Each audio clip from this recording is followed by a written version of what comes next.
Hi, everybody, and welcome to a very wet Detroit Belle Isle. I'm Greg Creamer, along with Calvin Fish. And, of course, today we are planning on bringing you live coverage of the Prix World Challenge Round 11 of the championship, the Cadillac V-Series Challenge at Belle Isle, presented by the Metro Detroit Cadillac dealers. But some serious rain moved into the area late in the day yesterday afternoon, and that front continues to track right through the Detroit metro area and is producing some constant and significant rainfall. And you can see visibility, Cal, certainly one of the big concerns for these drivers. Yeah, and it's a really tough decision for the series to make right now. With the walls on a street circuit, the circuit drainage is really difficult, and the spray and race conditions can be immense. And as a result, those safety conditions, the visibility, as well as for the course workers, camera crews, and the like, that race has been canceled. We will be announcing a makeup race at some point, so make sure you tune in to worldchallenge.com. However, we did cover yesterday's race, and it was in beautiful conditions, and it was spectacular. So sit back and enjoy round 10 of the championship.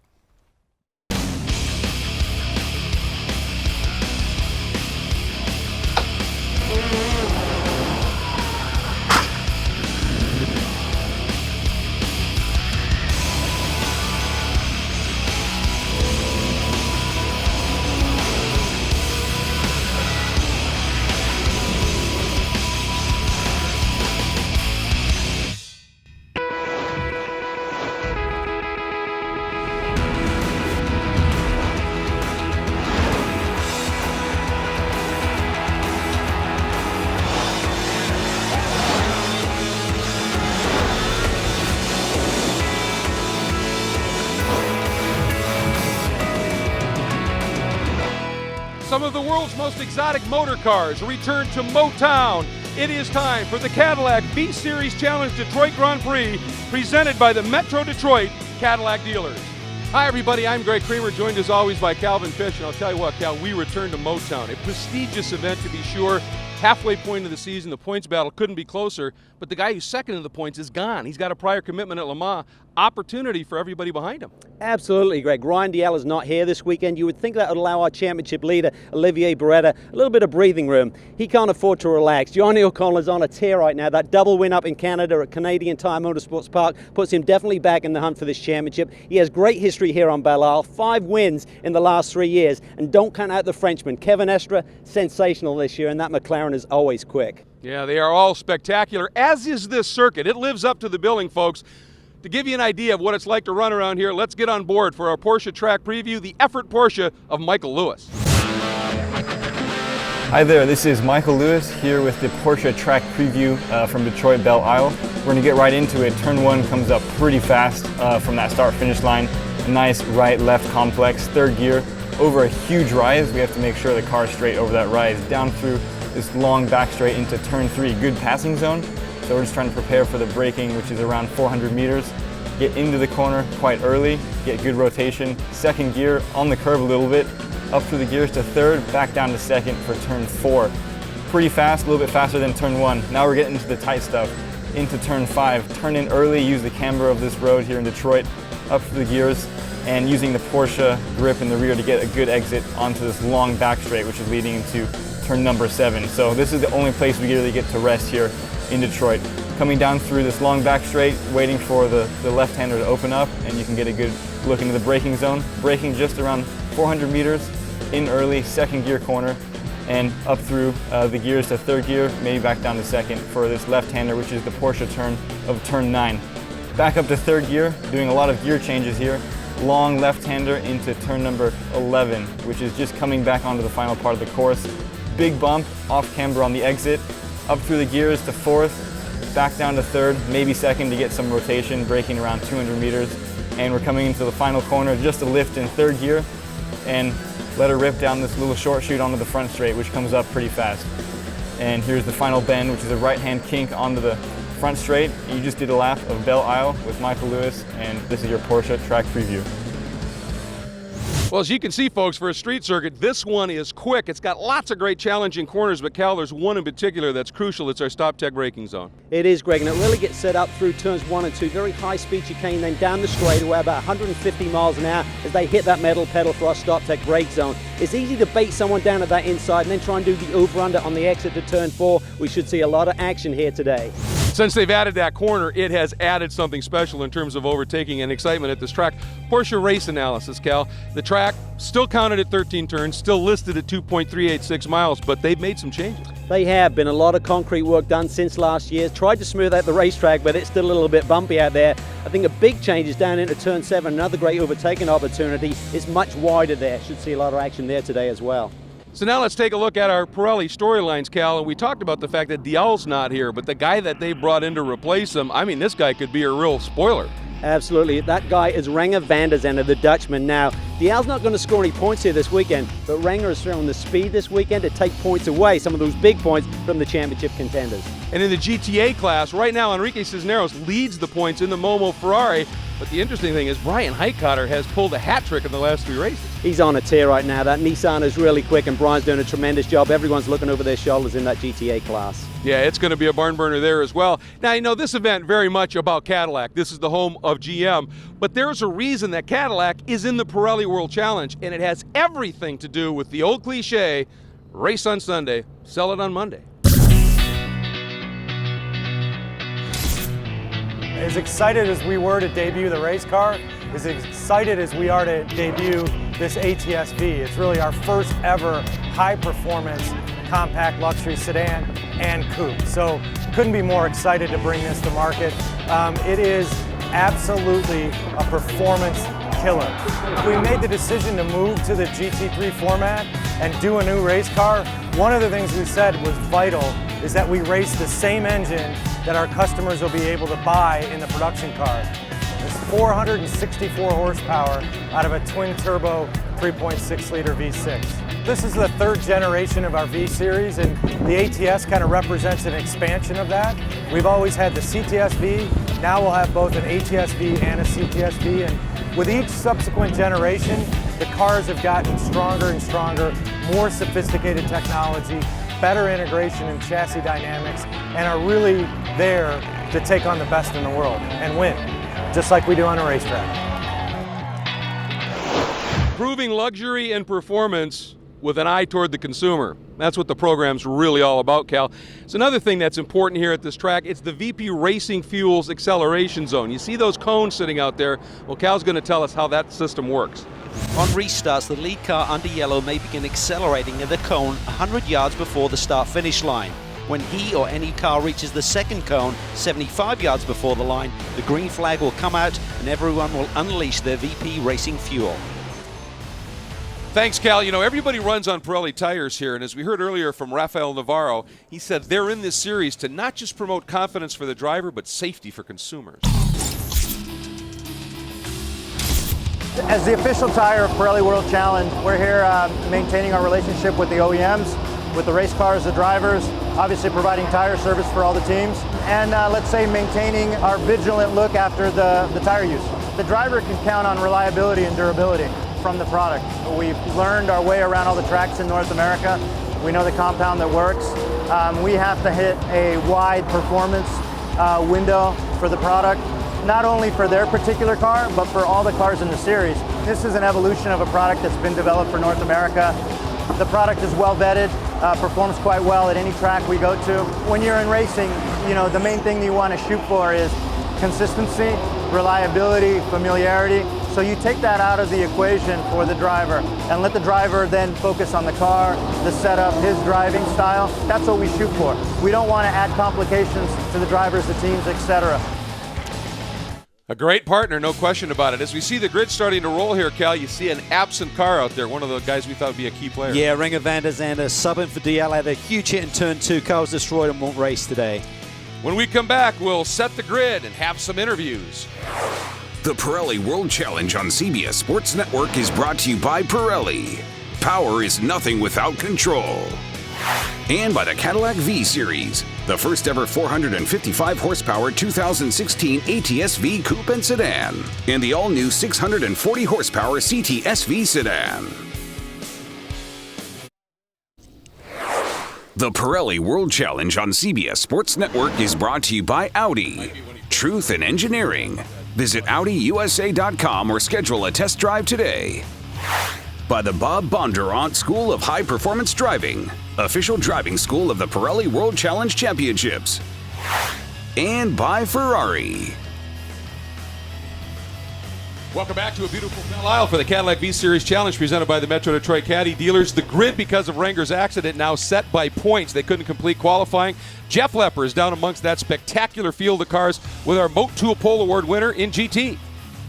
Well, with our pole sitter, Enrique Cisneros. And Enrique, a little gift for you being on pole here this weekend. They're always very unpredictable, and we'll take it for now. But I think at the end, in a street course, you always end up where you're supposed to anyway. And qualifying is a little bit just for bragging rights. Well, look for this Ferrari, Momo Ferrari, to be hot on the heels of these GT leaders as you see coming down here with Chris Dyson and this beautiful Bentley right here. Down to one car for the Bentleys right now. J.D. Davison in the beautiful Nissan always evolving GTR GT3. He'll be fast, a busy man as he just got done with the Indy 500 here last weekend. Another car this team here, the Effort Racing Porsche GT3R, Michael Lewis, his teammate Ringer van der Zande, we talked about him earlier, had some incidents in that qualifying session. That car will not be making it. But going up here to the R. Ferry Motorsports Ferrari 458 GT3 Italia of Olivier Beretta, your new pole sitter. In GT for pole, Olivier Beretta, a little bit of gift here for you as well, being on pole today. Yeah, I'm happy. The Ferrari is a great car, and the Remo did a really good job. We have a very good series, hard race, so let's go and see. We'll see if this Ferrari can do it with Olivier Beretta starting on pole here today. There's a reason you like to be leading the points, because you never know when something like this might just happen. So that's your GTA and your GT Motu Pole Award winners. And we are getting ready for this one. The command has been given. The field has sprung to life. We are getting ready to go for this round of the championship, the 10th round of the Pirelli World Challenge GT divisions. And there is a look down low at these remarkable GT3 and GT cars. You see the Acura over there built to the GT rules. It is going to be spectacular. Should be some awesome racing. And of course, as they head out for this race, it is a rolling start, and it will be led around by a car that represents one of the great partners of this championship, as well as one of the great entrants, the Cadillac ATS-V pace car provided by Cadillac. So we thank them very much in bringing this field around. It is going to be a superb race, I think, Cal. Huge field, very competitive. Really competitive, and I think the biggest thing is the weather. I mean, the weather forecast last night was rain this morning, so bright sunshine, good track conditions, and but remember that second part of qualifying was spoiled because of Van der Zande's incident. So some of these guys haven't had a lot of track time this morning in these conditions. So front row there, Beretta and Estra. Estra's been so aggressive this year, and Beretta too, so this should be interesting. And Johnny O'Connelly's on a tear right now, as we said. Really has momentum now with that caddy sitting there in the third spot. I think a little bit of your A and B, RG Bargy, might be on order. Let's take a look now at our Kia onboards, and we've got some good ones. The two Cadillacs, the number 3 of Johnny O'Connell, who's the man from the Detroit Dominator, and the man recently, his teammate Andy Pilgrim in the number 8 car, looking strong too. He is. He's strong here this weekend, but he sits in 15th in points. That's where he'll start the race today, so a lot of work to do. There's our front row man, Kevin Estra, the Frenchman, off a win last weekend in Europe in the Blancpain Series, so he's really got a lot of momentum right now. And he surely does. We'll also be hopping on board with Chris Dyson, the number 16 Bentley Continental GT3. He too has been on form, was very quick up at Canadian Tire Motorsport Park in the most recent round. Yeah, and he's the sole Bentley. Unfortunately, Butch had a big accident here yesterday morning, so he won't see further action this weekend, so just one Bentley for the races this weekend. And we'll also have this on board of Enrique Cisneros in that number 30 Momo Ferrari, your points leader in the GTA category, the GTA class, and working our way through. This is one of those serpentine parts of this track. This track, though, Cal, for a temporary street circuit, however you want to put it, really is pretty quick. It's really quick, about 150 miles an hour into turn 3 and into turn 7, and some high-speed corners, turn 1 and 2 especially, really a high-speed chicane. All right, we'll be back with the green flag here at Belle Isle. Don't go anywhere. This one should be spectacular.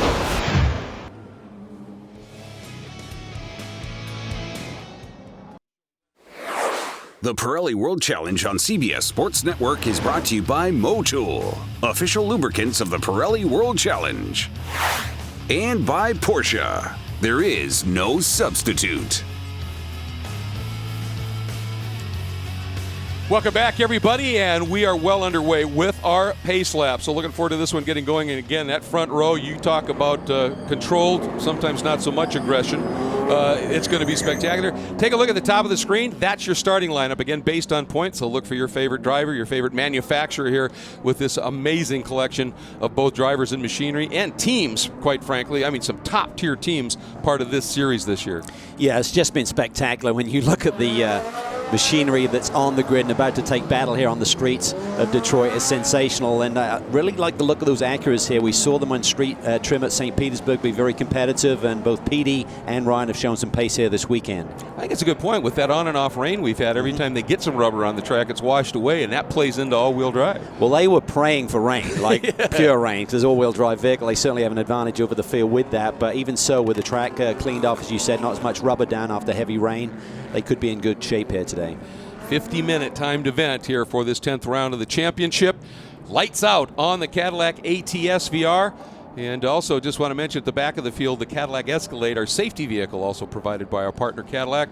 Very, very supportive and involved in this championship, and of course here, this race as well. Very important to them, but I think it makes it almost as important to some of the competitors from other programs around the globe to come to Motown and be able to walk out with a strong finish. Everybody up on it for this race. It is a special venue. It is. They want to steal that silverware away from the Motor City and take it home with them. Look at O'Connell. Really try to generate some tire temperature there as they get ready for the green. Yeah, it's absolutely imperative here. All right, pace car is in, rolling up to that acceleration zone, the VP Racing Fuels acceleration zone. Beretta on the inside by virtue of the points lead. Watch for the green. We are underway. 50 minutes of racing, round 10. And Estra just doing what he needed to do there to keep O'Connell behind him. But it looked like Eversley was going to try and get to the inside. Oh, there's a touch there. Montecalvo there gets a little bit sideways, gets into it with Andy Pilgrim there as they try to navigate through that chicane. Everybody, some damage in the back. The cars are moving, but there definitely was some damage in the back. We'll try and suss that out. But look at this, Cal. 3-4 breaths down into turn 3. Yeah, I think this Pilgrim's car may be wounded. Oh, there you see Highconnor there, very close to the tire wall, just scraped through. He's a man who's gone for 4 wins in a row. And got wide, and then, even with that rain and the like, there's just not a lot of grip, but there's still offline. Slipperier still, got caught out. And Katzberg now. Katzberg slides it to the inside of Ryan Eversley. As now Mike Skeen tries to get a run on Eversley down this back straightaway.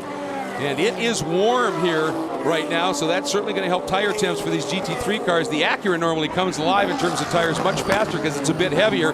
But Beretta hanging on. Everybody's slotting in except for Davison. He's down the inside and takes that position away from Michael Lewis. Here we see Curtis and Montecalvo going side by side into turn 7. But what a start for Nicky Katzberg. From 9th on the grid, he's up to 4th spot on his opening lap. All right, now watch this on board with Pilgrim, Cal. Yes, down at that turn 1-2 area. He just gets squeezed there. Fuentes there you can see. And look at Montecalvo. Good save there. Just wasn't enough room as Frankie was sandwiched there in the middle of the pack. Yeah, so we could see a little bit of damage to Montecalvo's car, but that big bunch of bodywork coming off might have belonged to Pilgrim. Meanwhile, up front, Beretta and Estra easing away from O'Connell a little bit. They are. Great start by Olivier. He really timed it perfectly. Estra didn't want to fight him too hard through 1 and 2, which is a good move here because with that pack behind you, there's nowhere to go for the rest of the field. But look at this. Catching the draft. We know that Ferrari has great straightaway speed. It's about 150 miles an hour down here into our stop-take brake zone. Estra looks to the inside. Beretta tries to carry mid-corner speed and does so. Riding on board with Estra gives you a real feel for what this track is like, and they've even opened things up a little bit here, and it's still a tight racetrack as Katzberg has just flat run down O'Connell, and he too is closed in on the back of Beretta and Estra. Yeah, and Katzberg's a dangerous man because he's really not in it for the championship. He missed a few rounds already, so he just wants race wins, and for Johnny O'Connell, he's trying to climb his way back into the championship hunt. He's done it with 2 wins up in Canada. He doesn't need a man like this right on his tail right now. Boy, Katzberg looking racy, going to try and pinch O'Connell and freeze him, and O'Connell having none of that, takes that line that sets him up for the right-hander. There is that little left bend you still have to do, but boy, they've opened that area up. They have, but it's still incredibly bumpy. It's hard to believe with all of the resurfacing here, we're still seeing these massive bumps as the cars jockey around on the twists and turns here on Belle Isle. Riding on board now with your leader in GTA, the Momo Ferrari from NGT Motorsports of Enrique Cisneros, and having a good run. He played the start exactly as he needed to, and leads the it right lead! now. Ooh. Estra takes the lead from Beretta. Beretta tries to respond. Here's they go side by side into 13. That was close. Boy, and when Estra got there, he had a big wiggle, didn't he? That Beretta was almost able to take advantage of it. Now, look at this, 3 wide, and Ryan Eversley, that accurate now, coming alive a little bit, showed the nose to Katzberg. He did, and I think that racing up front has stacked everyone up here, as you can see, and everyone had thought as we go through the carnage there. That was from our lap 1 incident. I think it's from Andy Pilgrim's car, but look at Katzberg. Looks to the inside of Johnny O. Johnny O, though, so savvy, just really understands where to position that race. Skiing down the inside of Eversley. Oh, skiing, that was beautiful. Got there and just used that little bit of aero advantage that the GT3 cars have, but Eversley, better acceleration out of the turn, takes it right back. He does, and look at this. Robert Thorne in the second in the McLarens from K-Pax. He's starting to make some moves. He was fastest in one of the practice sessions here this weekend. Yeah, again, stuck back because the gridding done by the points. He's had a couple of races where he hasn't had great points finishes, and that's the name of the game, but we know he is fast. He is wickedly quick, and finished off the season last year with that first win for the McLaren. Great stuff, and he's really an impressive young driver. Yeah, pole, in fact, at Barber this year with a fast lap, and we're getting a report from race control. Bit of a warning as Lewis runs it a little wide. Warning to Monte Calvo for that contact with Pilgrim, but it's just a warning at this point. But Enrique Cisneros sandwiched between a couple of very good GT drivers as that A driver lead. Cisneros, this is a really impressive performance by him as he leads the GTA division right now. Brett Curtis having a great run as well, 13th overall and second in class. And we've been talking about a lot of different people, but right now the fast lap of the race goes to the number 33 Nissan of J.D. Davison. And he's, Jeff talked about how busy he was doing Indy, coming here, double duty here this weekend as well. Extra track time can't be hurting him. No, he's certainly an impressive guy and had a great run at Indy. Unfortunately, had that pit lane incident with the Dale Coyne Racing Group, and his day was over, but we certainly had some speed. And we're getting a report from the Cadillac pits, courtesy of Jeff, that it's just a little bit of body damage on Pilgrim. Katzberg takes a look at O'Connell.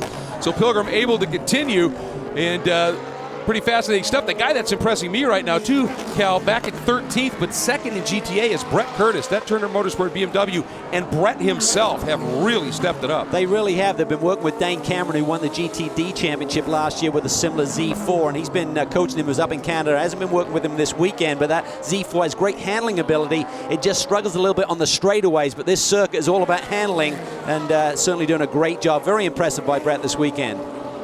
And there is a look. Boy, Esther, once he got out front, Cal, he is starting to draw it away. Here's the battle look going at that on behind. Sideways there into the brake zone. It's a really touchy brake zone there because you're kind of loaded up on the right side of the car. You're trying to hit the brakes at the same time. And there, you take a look at that beautiful blue and yellow Turner Motorsports BMW. That is your Optima Batteries Best Start Award winner. Brett Curtis doing a nice job, up 7 spots in that opening lap, Cal. Problems for one of the Acura's. Yeah, and I've got a feeling that may be Eversley. You'll have to check it out, but that could be Eversley who's having, because there's Cunningham. Eversley has definitely dropped back a little bit. He was up in the top 5 and had a strong run going, so now he seems to be back up to speed. So I'm not sure if he had to reset something on the electronics, but he seems to be going again now. Well, it kind of looked to me, that when the GT3 cars were able, well, let's take a look here what happened to Andy Pilgrim. Oh, look at that spray, Cal. Yeah, that's an overheating issue. He had that contact with Monte Calvo. And can you believe Andy Pilgrim's championship year seems to go from bad to worse? No, if he didn't have bad luck, he'd have no luck this Incredible. year. It's just ridiculous. And he's such a talented driver. And just a class guy, too, so clearly struggling right now. So the onus now falls on the shoulders of Johnny O'Connell for the Cadillac Racing Team. But, as you talked about at the top of the show, Cal, 5 wins in the last 6 races, 5 wins in a second. He can do it. He can. And he's so canny and so savvy. He just really understands racing. Just continues to impress me every year that you think, well, he's going to start slowing down soon. He hasn't slowed down at all. I don't think I've ever seen him better. He is just, and it's just not the raw speed, it's that savvy you're talking about. It is. He's just canny. He just knows where to position the race car. He doesn't open the door on the other drivers, but if they do get down there, he's not going to, throw a championship season away. That's why he's a 3-time champ going for 4 in a row. Yeah, that battle at Canadian Tire Motorsport Park with Butch Leitzinger was a clinic in respectful, hard, aggressive racing as Andy Pilgrim into the pits, taking a look at those problems. Jeff, how's it look? Well, there's damage to the left front. The fender is missing on the car. A little bit of fire out of the exhaust, no rush there, but the engine is off, out of power in Andy Pilgrim's car. Well, that overheating kind of told you what may be the end result for this one, because that happens. You can't just go around. You risk losing the engine, and there's another race potentially. It is, and the problem is for Andy Pilgrim, he hasn't really laid down a fast race lap, and that sets your grid for tomorrow's race too. So this weekend is not going to get any easier for Pilgrim. Now, look at that orange car in the background. The DeVilbiss Hawk Performance Audi of Mike Skeen just set fast lap at a 132.180. So he is starting to move it up just a little bit. And there in the number 42, that is the other of the real-time Acuras, the HPD. That is your Eibach suspension cam. And take a look on a street course like this with these bumps. Talk about a pounding. This is a driver's friend right here. This suspension system is unbelievable from Eibach. It's really doing a great job. Those Acuras have been very impressive here this weekend. Eversley had a little bobble there, but he seems to be back up to speed because he had a strong run going. PD sits in the 11th spot right now. All right, so as we look at it, Kevin Estrick continues to lead overall in a GT with Brett and O'Connell. In GTA, it's Cisneros over Curtis and Montecalvo.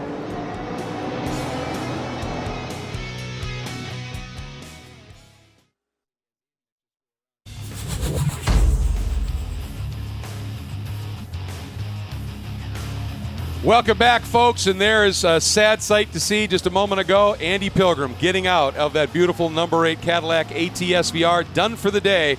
And I think as we take a look, and that is Montecalvo. Boy, he's had a problematic weekend. That is the Bayshore Dragon Speed Mercedes. Got it wrong and was counter race. Remember, he had that damage. That was the incident with Pilgrim. Yeah, and I spoke to his teammate Eric Lux this morning. We went for a car at the hotel this morning. I said, how's it going? He said, it's been a nightmare. He said, the cars really struggled for grip yesterday. Frankie had a problem in the first session. So not a smooth weekend for one of the guys who's been really quick this season. All right, let's get right back down to that Cadillac pit. Jeff has Andy. So Andy, an unfortunate end to your round number 10. Yeah, definitely. I think there was quite a bit of side-by-side banging on the first corner, and it ripped off the spot of the left front. I think with probability is it hurt the radiator, and consequently the car unfortunately overheated the motor. Well, that Cadillac Racing team will get that car fixed. They'll be back out tomorrow. Absolutely, they will be on it. They turn things around amazingly quickly as we are continuing to watch this great battle, the 3 and the 25. That is Johnny O'Connell and Nick Katzberg. Superb, but Skeen closing and bringing Davison with him. So some pretty intense stuff there. We also just got a report that a drive-through penalty for the 07 with Fuentes, apparently avoidable contact penalty. Wonder if that may have been in concert with Bayshore Mercedes being backwards. Yeah, he was definitely involved in that opening incident that got involved with Montecalvo and Skeen in the fence big time, and he dives for pit lane immediately. He's got major damage to that Audi. That was a big hit there on the exit of 13. Boy, what a reaction by him to just realize pit, and it's either a broken suspension or better for him, obviously. I mean, he just cut the tire with that. Kind of tough to see at he's this broken point. the tie rod on the left rear. Man. Wow. Yeah, well, that's when you're driving a track where the track limits are very clearly defined by 8,000-pound K-rails, that tends to happen. And that turn 13 has been opened up a little bit, so the guys are carrying a lot more speed through there, and I believe that's where Butch Leitzinger got taken out yesterday. Here you see that's just a late move by Martin there onto the inside of turn 8. That's not going to work. No. And race control agreed completely, and that's that. So work now down on Skeen's Audi, Jeff. Yeah, damage to the right rear wheel here. They're checking the hubs, checking everything, making sure the tire still has air pressure. The CRP team is going to get this car back out. Absolutely, and of course the other side too was where the contact with the wall happened, but when you get that contact, it can shift through the entire rear end of that car, so looking at every aspect of it. And I'll be curious if he maybe hit the pit wall getting into the pits, because we didn't see any damage to the right. Sometimes you can ricochet from the inside wall over to the outside. I didn't see any hit on the inside of 13, but maybe that's what threw him into the fence on the left side, but he also was trying to get into the pit lane in a hurry, and it's pretty tight there on the pit entry. Yeah, speaking of tight, battle for third continues. Katzberg all over the back of O'Connell, just has not found that opening to do anything yet as we hop on board with Johnny Red. And Johnny Red, I'm sure as a competitor behind him, you must get extremely frustrated. It's like, why won't this guy make a mistake or give me a little opening? Because he just knows the game. Yeah, it's just not something Johnny does very often. And for Johnny, having that red Ferrari, the Ferrari car, up in front of him just far enough that he can't do anything with him. Of course, that's a former teammate of his. Yep. And that'll frustrate you a little bit. Well, I mean, they were teammates at Corvette Racing for many, many years. They're not so much in the same car, but know each other very well. Let's take another look here. This is Davison. Watch him. We just caught this. Our Same great corner. camera guys. This is where Skeen just had his moment.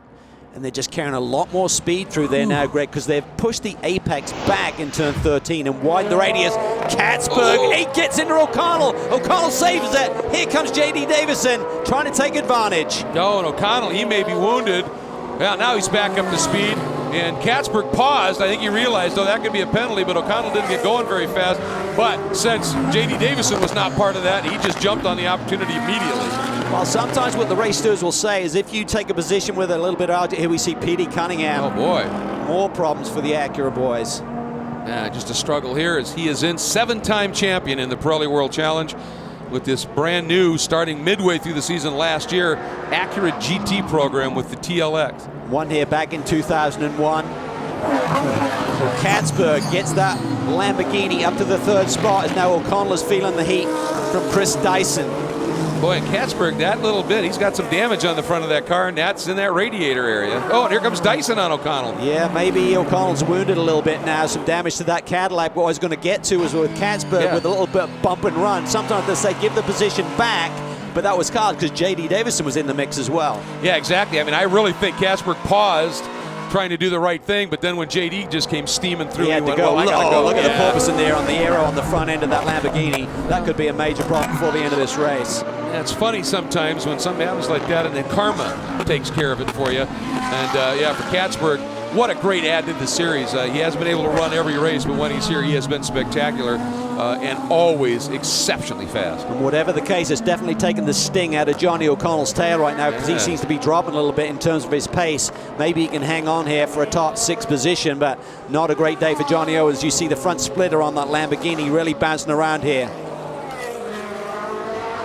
Boy, this is interesting. We're hearing now that Katzberg has got to lift, which would let Davison through, get behind O'Connell. Problem is now Dyson's gone through, so that's a huge position switch for Katzberg at this point. Yeah, he's got to give up 2 spots and the position to Johnny O. So 3 positions, he's got to move back from 3rd to 6th to right the situation. Otherwise, he could serve a penalty. And I wonder if that little bit of contact, if that may have cut. I mean, these Pirelli P0 slicks are tough, but you get that contact just the right spot, although it doesn't look like that tire's going down on Johnny, but the pace is. Yeah, I mean, if he got into the rim at all, into the suspension, it could have damaged that right rear corner of Johnny O and just taken the handling away from him a little bit. He's lost his sweet spot because he looked to be totally in control there. Certainly wasn't going to pressure our leader, Kevin Estra, but certainly had Beretta in his sights. Yeah, just a little bit of a change, bending a toe link or whatever, changing that can be huge. So there's O'Connell. I love that shot coming over that bump. Big rise in turn 2 and then this flat out blast down to turn 3. Now a very quick section of this track. Look at Cisneros up to 8th spot overall. A brilliant performance in the Momo Ferrari here this weekend as he tries to capitalize on having that championship lead in GTA and extending it. Yeah, it's had the pleasure of announcing him when he first stepped into U.S. racing and Porsche GT3 Cup cars, and right away you went, boy, this guy's got some potential, and he has certainly lived up to it. So, all right, we're going to step away for just a minute here at Belle Isle. The Pirelli World Challenge on CBS Sports Network is brought to you by Kia Optima, not your average midsize sedan. By VP Race Fuels, our passion is your performance. And by Honda Performance Development, Honda's North American racing company. The Pirelli World Challenge on CBS Sports Network is brought to you by Dodge. By Momo Italy, celebrating 50 years of driving passion. And by the Fiat 500 Abarth, small but wicked. Welcome back. Nicky Katzberg down in pit lane. And Jeff, was it damage or a penalty? Yeah, big damage to the front splitter here. It also got the rear diffuser when he went over the curb. So Nicky Katzberg getting out of the car. The Ryder Engineering Lamborghini is done. Wow, huge developments here by a number of the guys that really were going to be in the play for this thing for a win, but it's fierce out there. It's just that simple. It really is, and it's a street circuit, so to make a move, sometimes you do have to take a chance, and certainly Nicky took one there on Johnny O'Connell, see the damage, and big disappointment. He did set a pretty good lap time, so maybe he can come back tomorrow and do something in race 2 here at Detroit. Yeah, speaking of doing something, Kevin Estra doing what Kevin Estra does. That K-Pax Lizards McLaren 650S, he's stretched his margin out to about 4 seconds over Beretta. Then it's J.D. Davison now to third. Dyson continuing to go very quick in that Breitling Mobile 1 Bentley Continental GT3. And then Johnny O still hanging in there in the top 5, but Thorne is right on the back of Johnny O now. See some debris there flying here. There's nowhere to go. It kind of gets trapped here between the walls as we see Estra flash across the line. Oh, he'd got into him the corner before, so big pump there going into turn 5, and then he gets inside him again here. I don't think Johnny O is going to be buying him dinner tonight. Let's put it that way. No, but Davison might. Good point. And J.D. Davison just set fastest lap of the race right now at 31.4, so that would set him up for pole position here tomorrow. Yeah, that's a wicked quick lap. By the way, as you take a look, there's Davison, but he has got serious company hard and stern there, doesn't he, in Chris Dyson. The zero weight car is actually down a lap as we hop on board with Chris. This is that battle right now for the final podium step in GT. Yeah, and the Bentleys have been really, really quick in recent weeks, so Chris is taking advantage of that tyre wear situation where they don't really generate tyre temp quickly, but they're good on the longer runs. Is certainly bringing him right into the mix here, looking for another podium run here today. Absolutely, boy, I'll tell you, when Davison gets on that straight, you can see he's able to stretch that out a little bit. By the way, in GTA, Enrique Cisneros now up to 7th in the Momo Ferrari. Second continues to be Curtis, but another tremendous drive today. Christina Nielsen has gone from that points start where she was down the order up into 3rd right now in that royal purple Aston Martin. Yeah, because in qualifying this morning, actually the first half of the group did get out, and Christina was going to sit 3rd on the grid if they'd gone by actual time set this morning. So that was a big penalty for her to have the grid set on points, but she's had a great charge going here in the Aston Martin today. But certainly for Chris Dyson there, he had that podium run at Long Beach, and he's looking to do it again here on another street circuit, Greg. Well, you know, it's interesting, too, isn't it? This is exactly what the Bentley guys want, is a race without any cautions because of how easy this car is on tires. The longer it goes green, relative to the other cars, this car tends to just get better, doesn't it? It does get better, and what also is happening, the team is getting better at setting up that car for the bumps, because it's really set up for Europe, was where the Bentley originated from, very smooth circuits. They're not used to bumps like you see here at Detroit. Absolutely, and great news, Petey Cunningham is back out on track. What's the story, Jeff? Just a loose fitting inside that car. The real-time team got that fitting fixed. They put a fresh set of Pirelli P0s on. He's going for lap time tomorrow. Well, I'll tell you, Nathan Bonneau and that real-time team have taken this guy under his leadership to 7 championships here. They know how to do it, and great response by that team. It's great strategy call, too. Let's lay down a fast lap here and see if we can get up the grid for tomorrow's race. And sometimes you're sitting around in traffic, you look at the lap times at the end of the race, oh boy, I'm going to be starting 10th or 11th. It's like sometimes you've got to gap yourself from the guy in front so you can lay down a quick lap to set up your grid position for tomorrow. So a real strategy involved in that overrun from today's lap time, setting up the grid for race 2. Yeah, I've actually had some drivers that have been back in the run order as we hop on board with Enrique Cisneros leading in GTA. That's Robert Thorne, a GT driver who's won in GT, and Enrique is right there with him. But I've actually had drivers back in the order say, you know, as soon as the tires come in, I may even give up 2 positions to get a gap to throw a lap in. It's that important to get that fast lap in the first of the doubleheader race. Absolutely, and conversely, if you have a problem like Pilgrim where you really don't get many laps under your belt, you have a problem in race 1 that's going to affect your whole weekend.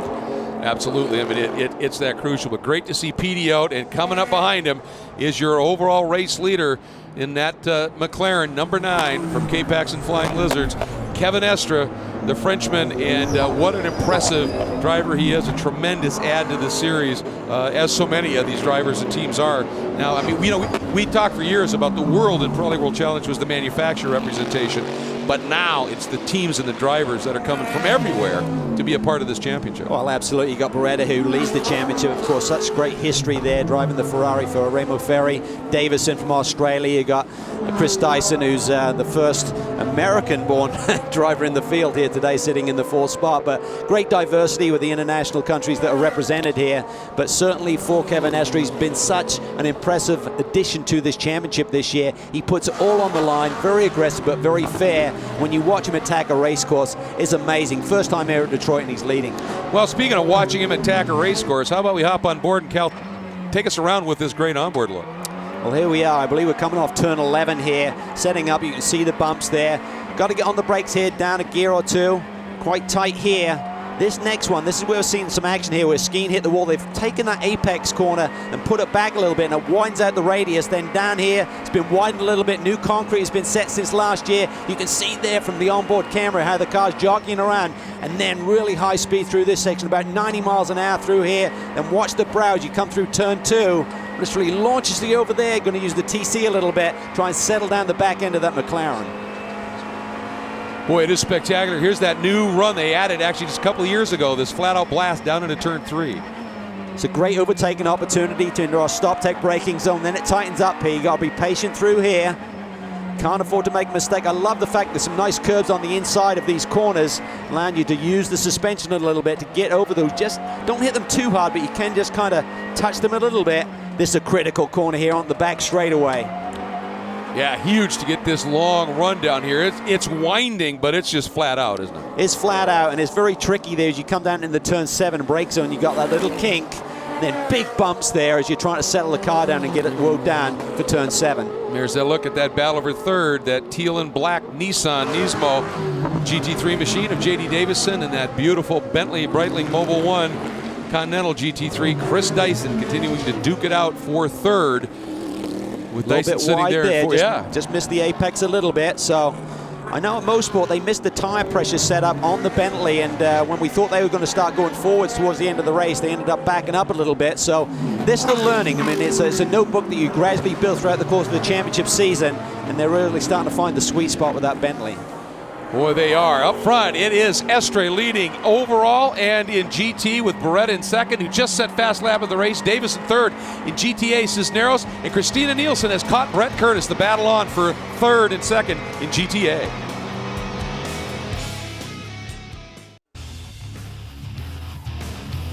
What a phenomenal day, a beautiful day here on the Detroit River, and next to the Detroit River, a spectacular race, the Cadillac V-Series Challenge, presented by the Metro Detroit Cadillac dealers. This battle is fantastic. It is for 10th overall, but Brett Curtis in that Motul BMW is second in GTA. That black Royal Purple Orion Energy Aston Martin of Christina Nielsen has augured her way up into third, and she is going for it. And we know Christina, she gets a whiff, she's aggressive, she'll take it after it. But behind her, you got Duncan Endy and the always fast here, Dan Knox. Knox now thinking about trying to get down inside Endy, couldn't do it. No, he needed to rethink that one because that was going to get messy there at Apex as Endy was all over Christina Nielsen looking for a way by. But Brett Curtis, that Z4 is really working well here this weekend and doesn't seem to have the deficiency we've seen on the straightaway at other circuits this year. So they've certainly tuned that car up a little bit, and it seems to be a bit stronger here this weekend. Yeah, and Dan and that ACS Viper sitting there fourth in your screen. That's the guy you want. Oh, problems for Davison. Problem for Davison. Is that lockup or has he got some sort of? He's got the splitter damage on the deck. He must have either had that collapse because of the bumps or he's run over a curb. It could just be the bumps of the race circuit has damaged the splitter here. That's going to be a big issue in terms of the handling and also whether the car will just survive the rest of the distance. Well, every time that splitter drops, you lose the arrow, then it comes back and you suddenly pick it up. I mean, that's ugly, isn't it? It really is, particularly when you get through a corner, say like turn 1 and 2, that high-speed chicane. You need consistency with the aero balance through there, and he's not going to have it right now. And you can see, I mean, when he gets to speed and really starts to load that, you can just see it's just absolutely affecting that car big time. You can just see the smoke coming off. You can. It's going to affect him under braking too. So Chris Dyson, sometimes when you see a wounded car, you kind of think, oh, I'll just wait and see what happens. But you still have to go in attack mode. If Davison suddenly gets a handle on what the car's doing, maybe suddenly that position won't be so easy to get. Yeah, you got to pounce now. Exactly. And this is where, see if Chris gets the run here and is able to do anything with it. Boy, he's close, but tough to make a pass into this turn. It really is. I think he needs to back off a little bit for this turn 13. Is really quick and try and get a run here onto this front straightaway, just like he's doing. That. Yeah, Dyson got a nice run there. It's going to be tough, though. He's got to look to the inside. Here he comes. There he goes. Yeah, that was nicely set up by Chris Dyson. Took advantage. A little bump there. I think they're still trading paint there as they go through the corner, but Nice job there by Chris Dyson. Yeah, and Davison could have easily just stayed more to the inside, but I think he knew he was wounded, and he wants to at least be fair. He doesn't have to make it easy, but he did make it possible. And then Johnny O's coming up. That car, Monte Carlo, the Mercedes there, down a lap. Remember that spin. So he's not in his overall position. Nice job there by Frank to just open the door up, let Johnny go through. Yeah, rough weekend, but don't ruin someone else's weekend. Just be cool, get the car back. I know Elton Julian and the team will work hard tonight to try and tune that car up for tomorrow, make him a bit stronger. But Johnny O definitely has found his rhythm again. So he had those couple of bumps with Katzberg. I'm not sure if there was a balance change in the race car and he's having to adapt to, or maybe he can use some of the tools inside the car, the sway bar adjustments and stuff like that to get the car's balance back. Yeah, we hear a report from Jeff that Davison might be coming into the pits this lap, so we'll follow him around here and see what happens. But boy, Johnny O'Connell is reeling him in here, so Davison's car, he clearly is losing pace. You can see how quick Dyson now is just driven away in the Bentley. Yeah, and you can see there he's washing out, not got the download on the front end, but when he was 16 minutes on the board, I'm sure he'd like to try and hang on unless the series calls him in, thinking there's too much debris being scattered around the racetrack that can cut down tires. But if I was him, you come into the pit lane, you know it's going to be a bad day points-wise. Maybe he can hang on here. Boy, and also, he touches there the you wall. see it. Yeah, that car is just right now, it's a mess. But he does not pit. He stays out and continues on around. So he's got himself a real handful here to be able to be dealing with. Yeah, well, there's nothing. The AIM Autosport crew are one of the best in the business. They're used to running endurance races, but there's nothing they can do in the short space of time. He's going to lose a lap at least by coming in the pit lane and trying to do a fix. Boy, and meanwhile, back to this GTA and GT multi-class battle right here. Curtis, second in GTA, 10th overall in the BMW. Right behind him, Christina Nielsen, third in the Aston Martin. Then the GT driver, Duncan Endy, and right behind him again, Dan Knox in that ACS Manufacturing Viper. Christina showing the nose, but realize that just not a place that's easy. You got to be so far alongside to make a pass down in one, and that just wasn't quite there. It wasn't, and it's going to allow Duncan Endy to get a little bit of a run there because Christina was offline and late on the power as you come onto this straightaway, but Duncan was not able to take advantage. There's a lot of speed in that Aston Martin, certainly, and Christina's looking for a way by. A little bit too late, wasn't quite far enough along the inside of Brett Curtis there to make it stick, but certainly showing her intentions. Well, these cars are fast and very powerful, but you lose momentum relative to cars that are equally fast and powerful. You lose momentum, period. Jeff, what's going on with Davison? Talked with Eric Davis from Always Evolving. He said they're going to keep him out there right now. The crew got ready just in case he has a cut tire. All right, so we'll keep an eye on that.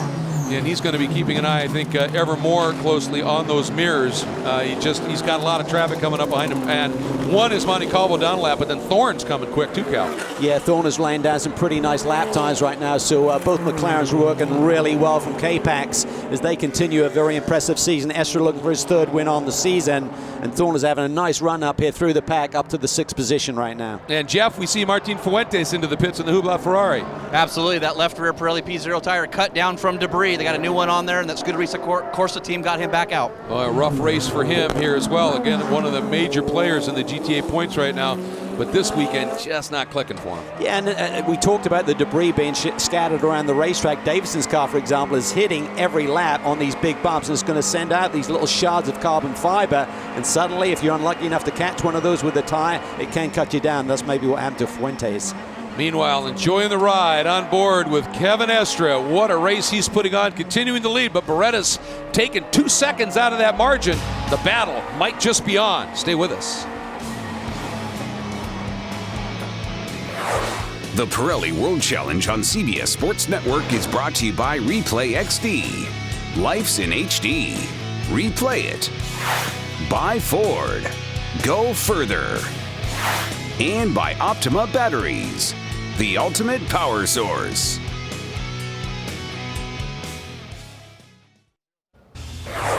The Pirelli World Challenge on CBS Sports Network is brought to you by Lincoln Tech, America's Technical Institute.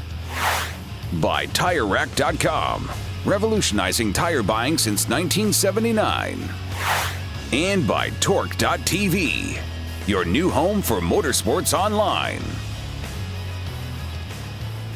Wow, what a beautiful view, what a beautiful venue, and what a great race we have unfolding with some truly beautiful and spectacular cars. One of them is Kevin Estra, who, as we went to break, I said he had dropped a couple of seconds. Beretta had seemed to be closing. Now it's back up again by that couple of seconds. And Jeff, what are they saying down in the pits? And I think you've got Darren Law, the new team manager of this combined effort. Yeah, thanks, Greg. So, Darren, your driver seems to be on cruise control. You know what, I wouldn't say cruise control. There's never cruise control here. We're always pushing and we're always trying to get a fast lap in because that sets the grid for the next day. So we're monitoring that. We've got to watch tire pressures and tire temps. There's a lot of things going on. And really the other factor that we're trying to look at here is there's going to be rain tomorrow. So it becomes less of an issue for us. The car's really good in the wet. Now, how important is that fast lap where you salvage the win? Is it worth risking the car? Oh, no way. It's not worth risking the car. You know, the car's good enough that we can run up front. If we're in the first couple rows, we're fine. Of course, we'd like to have the fastest lap in the start up front, but, you know, as long as we're in the top 2 or 3, we're okay with that. Perfect. And that's where they are. Exactly, right and Darren mentioned potential rain. The rain is kind of shifted. It was supposed to be here today. Now it looks like tomorrow could be wet. And what a clinic Estra put on at Circuit of the Americas earlier this year in the rain, Greg. Yeah, I mean, well, normally you'd call it a clinic. I think I referred to it during the call of that race. That was a doctoral thesis. It was so impressive. Boy, look at this. Yeah. That is the team car to Anthony Davison, or to James Davison, excuse me, and same problem. Yeah, so it's some kind of issue with the bumps around this race circuit. Suddenly that front splitter support is collapsing, and you can see the problems for High Cotter as well. Well, I tell you, these cars, one of the problems that the Nissans talked about is Long Beach was the first time they'd ever seen a track with bumps. These cars had always been run in Europe on those billiard table smooth tracks, and this track, I think, is even a little bit bumpier, really, than Long Beach. It is, and even since the concrete has been added since last year, everyone thought, oh, it's going to be smooth. There's actually some bigger bumps talking to the drivers, and, you know, some of this is just maybe it's a weak spot with that car, the design, but also with the car's setup. If the guys are trying to run the front right out a little bit too low to get some grip, it's kind of bit them in race conditions here over the course of the amount of laps we're seeing here. Don't get a lot of running here this weekend. It's hard to really do that sort of testing until you get into the race. Yeah, and keep in mind, he was the guy who's had 3 wins in a row in GTA and needed to keep that momentum going to move up the order, and right now he's deep into the top 5 at this point. As we hop on board with Enrique Cisneros, enjoy this ride as we tell you a little bit about some opportunities to stay up to date on everything unfolding in the world of the Pirelli World Challenge. First, world-challenge.com, latest news and views on the series. World-ChallengeTV.com, where you can check out not just in-car videos and driver interviews, but you can watch this race and every other race. All of them are archived on that site. The Facebook page, just search the Pirelli World Challenge fan page where you can interact with other World Challenge fans, post your race pictures and video. Twitter, of course, just join the Twitter account, WC Racing, and get those instant updates on a race weekend. And then, of course, for all things motorsports, Torque TV, the home for motorsports and the automotive lifestyle. Lots of opportunities as we go back to this battle here in that second position for GTA. But again, Duncan Endy just has not been able to find a way through these 2 GTA competitors. No, I mean, he's looking for a way through Christina Nielsen, and but what a job by both her and Brett Curtis, who's held down this position, has just looked really comfortable. I mean, he's certainly seeing the pressure. He's felt the pressure from Christina down in turn 1 about 5 minutes ago, and just being stoic here and holding on to that second spot right now. Yeah, and this is the other thing about this series that I love is, I talk about it all the time. It's an orchestra of different instruments here that puts up an awesome symphony, and that V12, along with the V10s in some of the cars, the high revving V8s, the turbos, just spectacular stuff. It really does. I mean, the various GT3 cars that we see here this year are simply spectacular. So many brands represented, and just creates great parity and great racing. Absolutely, and I'll tell you, the rules makers have that figured out. They have done a great job of making sure there's parity here. It's been great stuff. So we're going to step away for another moment here, but great racing continues. Estra, Beretta, Dyson leading in GT, and still Cisneros with Curtis and Nielsen in that great battle for the final podium spots.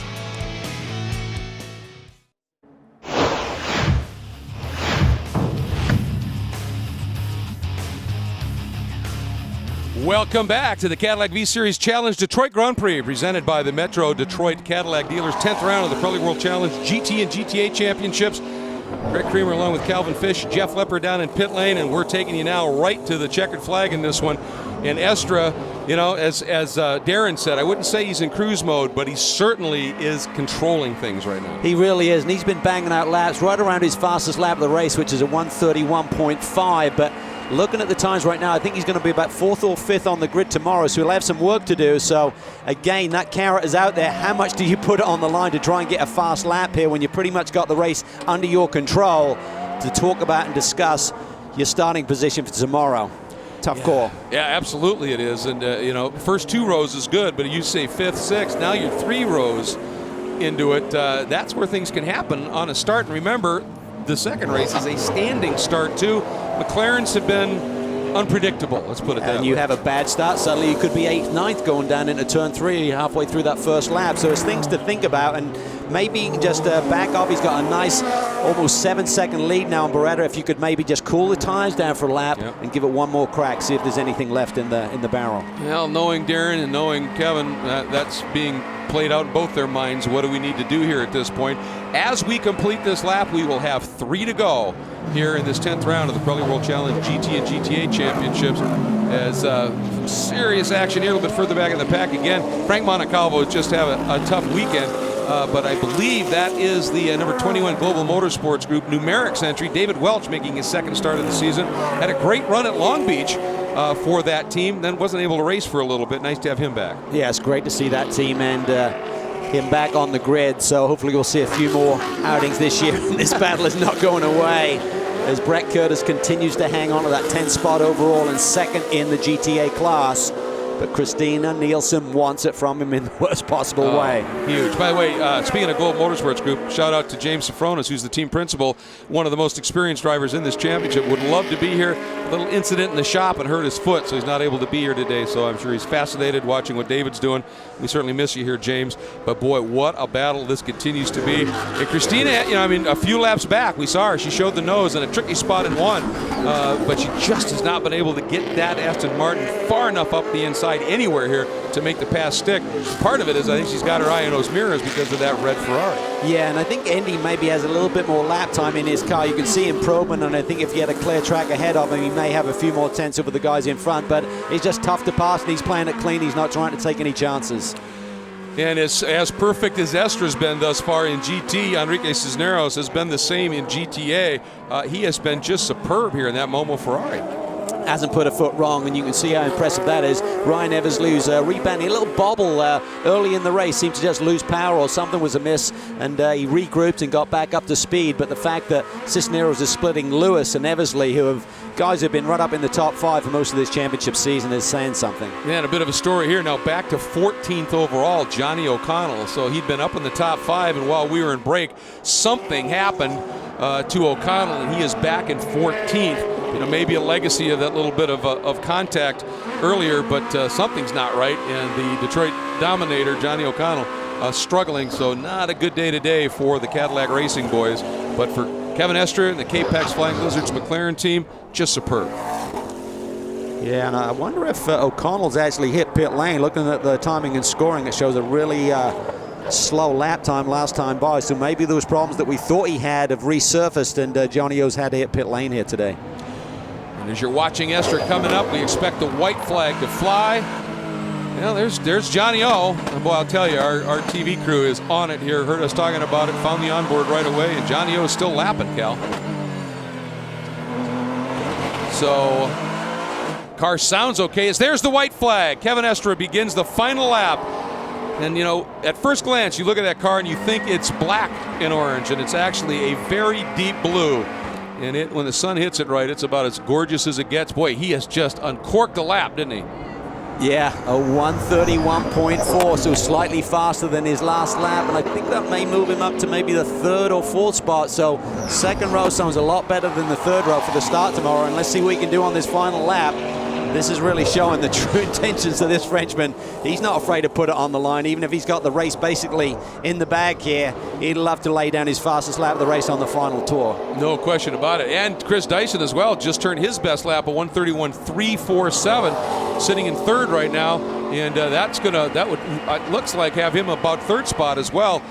On board here, talk about focus. Yeah, this is awesome stuff. You can just really see from patient through here, Greg.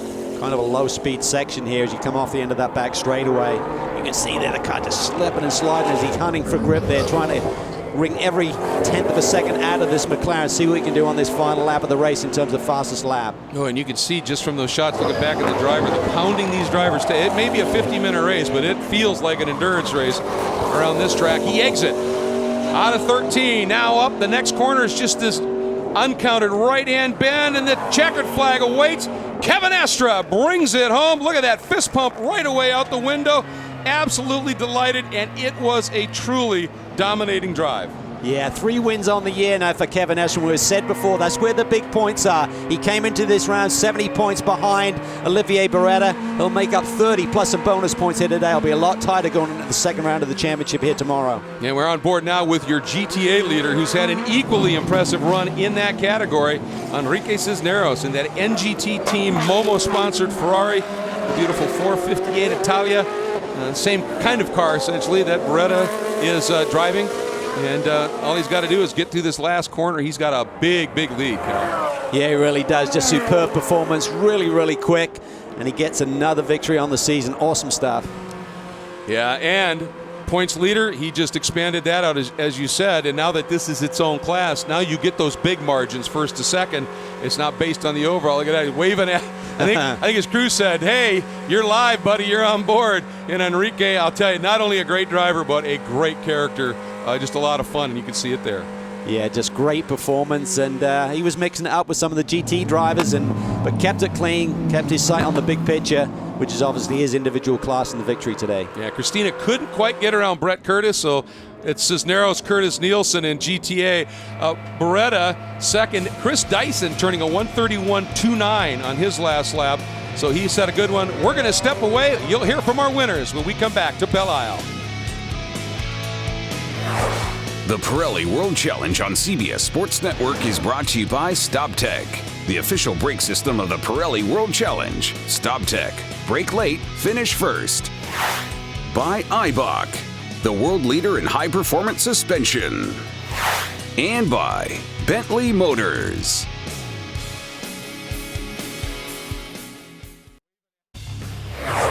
The Pirelli World Challenge on CBS Sports Network is brought to you by Recaro, the premium brand in automotive seating.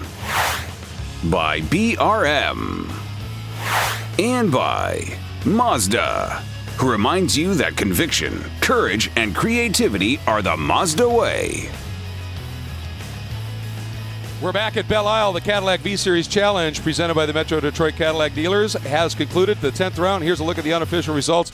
Estre, very strong run, obviously. Beretta, though, the fast lap in the race. That's a big story. You take a look at Dyson completes the podium, Davison and Thorne, and you go back through the rest of the field. And, boy, what a season it's been for Pilgrim. Tough break for those guys. Katzberg had a lot of pace in that Lamborghini until the damage.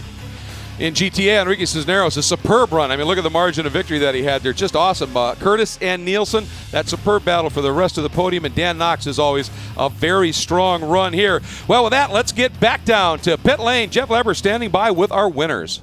Well, Kevin Estre, talk us through that pass for the lead and then ultimately the win. Yeah, Olivier did a small mistake in 2.8. He got out of line, and then I could attack him. He had to close the door, and then exit of 10, he had a bad exit, so I could pull in the inside. Then he squeezed me a little bit to the wall, but he let me room, and we got through the corner together, and it was it. And then we had a really good pace at the beginning, so I could pull a gap. And after that, we just controlled the race. I wish I would have done a bit better lap time for tomorrow, but it's okay. I mean, we took the points here, and we are in a good starting position for tomorrow. Well, Kevin Estre, race winner today at round number 10. Go down and see if we can get a hold of our GTA winner with Enrique Cisneros, is sitting here next to that beautiful Momo Ferrari 458 GT3 Italia, talking with the NGT team here. And Enrique Cisneros, boy, you get your first win here at Pirelli World Challenge. Congratulations. Yeah, thank you. The team did a fantastic job. New car this year, and we've been really working hard on it, and finally we got it hooked up and dialed in. So hopefully we can keep it going.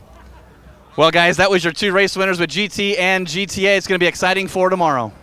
Jeff, it is indeed, and there was no doubt that once Enrique and that team got their head around the GT3 platform, they were going to fly. Boy, did they. Speaking of flying, our Cadillac move of the race, early going Estra, an on-the-limit move for the lead. Absolutely. Beretta bobbles a little bit out of 11. Estra pantsers. Olivier tries to come back at him, and then in turn 13, Kevin Estra grabs the lead of the motor race. He went on to win it, of course, but he didn't get fast lap. That went to Olivier Beretta, so he gets the Motul Fast Lap Award. In GTA, it went to Enrique Cisneros. And not just a nice award to receive, Cal, important in terms of the points. Absolutely. Estra's closing on Beretta, but Beretta gets the pull for tomorrow's race, and he gets 7 bonus points. It's that important. And speaking of those points, we will update you on those class points when we come back, as well as some special awards. Stay with us.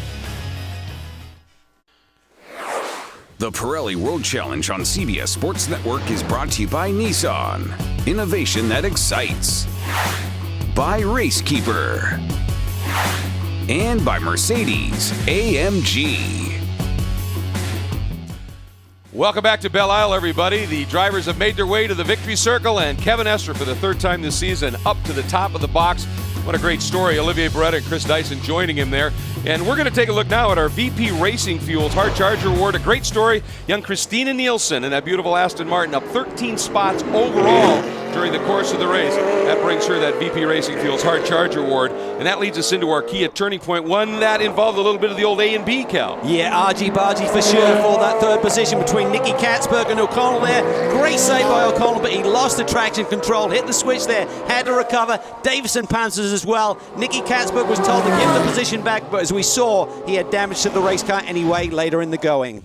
And let's now take a look at our GT drivers' points halfway through the year. Well, with that 3rd win, Estra closes in on Beretta. It's getting very tight at the top. Johnny O'Connell leapfrogs around Ryan Dial, and Eversley rounds out the top 5. And that leads us into our GTA Drivers' Championship points. And a big win, as we talked about, for Enrique Cisneros now propels him to a pretty sizable margin over Frank Montecalvo. Martin Fuentes right there in 3rd in the other Ferrari. Brian Highcutter, who's been on that roll, still there in the top 5, as is Eric Lux. How about GT Manufacturer? Well, with the 3rd win of the season for McLaren, they leapfrog to the top of the chart here with 46 points. Great run for Ferrari. They could climb over Porsche and Cadillac. And now let's take a look at our Kia Rewind. And really, it was all about Beretta in leading him up to the line. As he took the green, he did just that, but it didn't last long. Well, the guy puts it on the line every weekend, and here you see him doing it again to take the lead. And he brought it home and took the checkers again. 3rd win of the season for that McLaren, that K-Pex and Lizards McLaren 650S.